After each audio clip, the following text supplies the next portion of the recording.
Welcome. In this video I will show you how to turn off the art mode on your Samsung The Frame TV.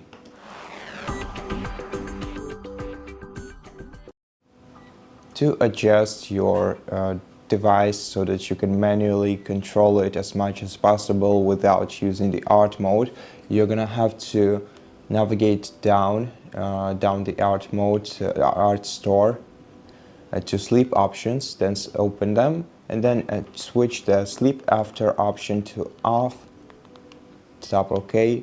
Then let's select motion detector and set it to low, as this is the most that we can do, and also disable the night mode by switching this toggle to the left and tap close. And the next adjustment that we can do is go to settings menu, then go to all settings, navigate to general and privacy, and now let's select power and energy saving, navigate down to power button option, and then here switch from art/TV to on and off. And this way, whenever you want to turn off your TV by short pressing the power button, you will turn it off, and then pressing it once again, it will turn it on for you without entering the art mode.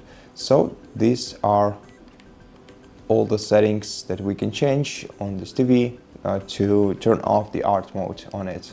Thank you for watching this video. If you liked it, please consider subscribing to our channel, leave us a like in the comment below, and I'll see you in the next one.